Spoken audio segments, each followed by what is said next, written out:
This old client of mine, he was about 85 when he came to see me, and he was a financier and a kind of a mathematical genius. He made these little pendants out of a mathematical symbol for the most beautiful mathematical equation that was ever written. He made them out of gold, and he would hand those out. And he had studied psychology as a young man, and he introduced me to this concept that I didn't know about, called the Pareto distribution, which, see, I'd been taught as a psychologist that most human characteristics were normally distributed, right? So most people were average and some people were extreme. That's a Pareto, or a normal distribution. Intelligence is like that, and height, there's more people of average height than very tall or very short, and weight is like that, and lots of things are normally distributed, and psychologists tend to assume that everything is, but it isn't. Creative products are distributed in a Pareto distribution, and that's a whole different thing, and it's really important to know this. It's another fundamental fact, the knowledge of which can sort of transform the way you conceptualize, let's say, the political landscape. So here's an example of the Pareto distribution. You know, there's a rule of thumb that if you run a company that 20% of your employees do 80% of the work, or that 20% of your customers are responsible for 80% of your sales, or that 20% of them are responsible for 80% of the customer service calls. Same thing, but that's not exactly the rule. The rule is worse than that. The rule is, in a given domain, the square root of the number of people operating in that domain do half the productive work. So you think, well, you have 10 employees, 3 of them do half the work. It's like, yeah, okay. What if you have 100 employees? Then 10 of them do half the work. What if you have 1,000 employees? Well, then it's 30. And if it's 10,000 employees, then it's 100. And this actually turns out to be a rather ironclad rule. It applies across very, very many situations. It applies, for example, to the mass of stars and the size of cities. So you can see how universal it is as a law. And it's something like those that have more get more, and those that have less get less. That's the Matthew principle, right? To those who have everything, more will be given. From those who have nothing, everything will be taken away.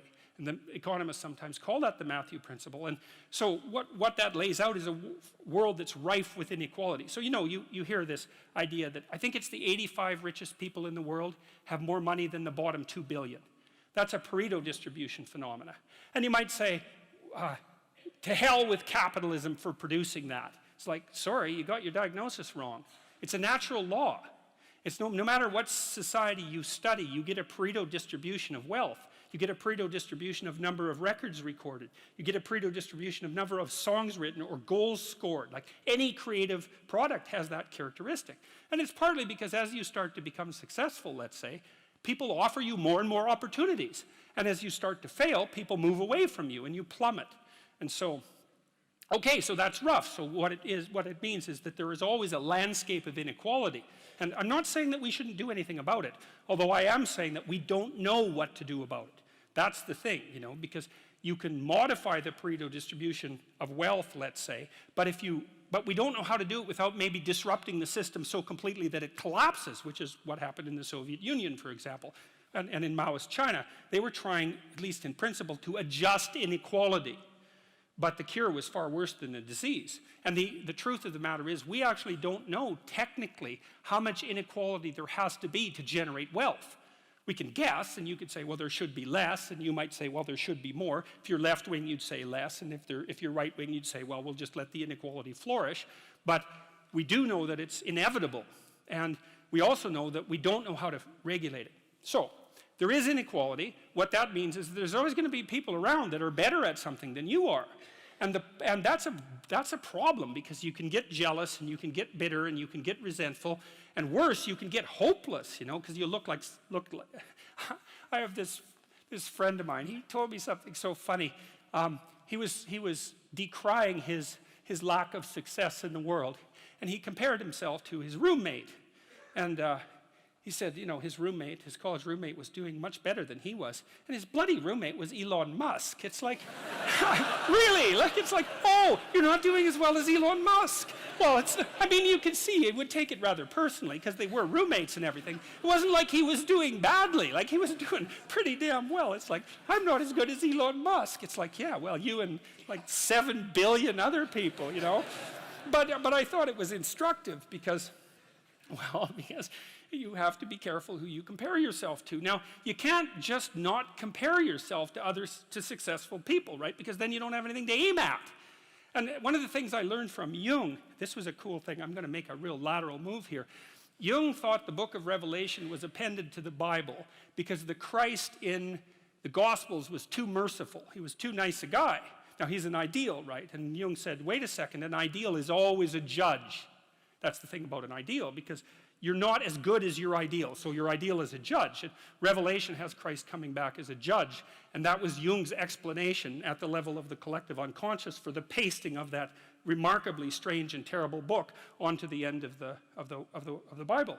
So, anyways, my point is an ideal you need an ideal because you have nothing to aim at, but an ideal is a judge, and you always fall short of the ideal. So how the hell can you have the benefits of having an ideal without having the crushing blow that goes along with having the judge that always regards you as insufficient? So I was trying to work that out in the chapter, and this is something I've had to work out a lot as a clinical psychologist. It's like, well, let's say you need a goal, but we don't want to let your distance from the goal crush you.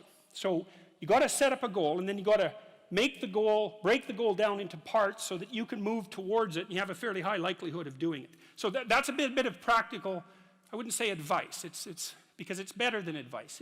It's some practical knowledge about how to go about achieving an aim. Set a high aim, but differentiate it down so you know what the next step is, and then make the next step difficult enough so you have to push yourself past where you are, but also provide yourself with a reasonable probability of success. It's also what you do with children, right? You want to push them because they need to grow up and be more than they are, right? But you don't want to crush them with constant failure. So what you do is aim high and make the goal difficult but proximal. So anyways, so that's one way of looking at it. But then the next thing is, I've had clients, many clients in their 30s, who are trying to, this is more true with women, I would say. A lot of women who are very high achieving and who established their career goals at 30 and then want to differentiate out their life. They want to have a husband, they want to have a family, they're trying to figure out how to do that. And one of the things I've noticed that around 30, you really have to stop comparing yourself in some ways to other people. And the reason for that is that the particularities of your life are so idiosyncratic that there isn't anyone really all that much like you, because the details of your life happen to matter. And so maybe you compare yourself to some rock star or something like that, and the person's rich and famous and glamorous and all that, but they're alcoholic and they use too much cocaine and they've had 3 divorces, and it's like, how the hell do you make sense out of that? Is that someone that you should judge yourself harshly against or not? The answer is you don't know, because you don't know all the details of their lives. And who do you know that you can compare yourself to? That's easy. You. Yesterday. So here's a good goal. It's something like, well, aim high. And I really mean that. It's like, and we'll talk about that a little bit too. Aim high, but use as your control yourself. It's like, so your goal is to make today some tiny increment better than yesterday. And you can use better, you can define better yourself. This doesn't have to be some imposition of external morality. You know where you're weak and insufficient, where you could improve. You think, okay, well, this is what I'm like yesterday. If I did this little thing, things would be just an increment better. And, well, that's a great thing, because you get the ball rolling, and incremental improvement is unstoppable. You can actually implement it, and it starts to generate Pareto distribution-like consequences. It starts to compound. And I've seen that happen in people's lives over and over. People write me all the time and tell me that they're doing that, but I've seen that happen in people's lives continually. They make a goal that, the goal should be, how could I conceive of my life so that if I had that life, it would clearly be worth living, so I wouldn't have to be bitter, resentful, deceitful, arrogant, and vengeful. Like, that's sort of the bottom line, right? Because that's what endless failure does to you. It's not good.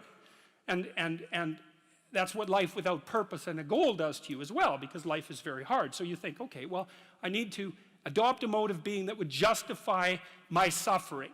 And you can ask yourself that question. What would make this worthwhile? I quote Nietzsche, I think, in that chapter. He said, "He who has a why can bear almost any how." That's a lovely line, man. I mean, it's a lovely line. And it's really worth thinking about. So you think, well, how do I manage all this misery and suffering and futility? It's like, well, I need to figure out what I would have to do in order to make that clearly worthwhile. And so then you have your goal, and then you think, well, I need to move towards that incrementally because I'm kind of useless and can only do so much and maybe not even that. But all I have to do is be a little bit better than my miserable self yesterday. And that'll propel you forward very rapidly. And you can succeed at it, which is also really lovely, because why not set yourself up for success, you know, because otherwise you'll droop around like a number 10 lobster, and, you know, that's just not good. You get all pinchy when that happens, and it's not a good thing. So that was chapter 4.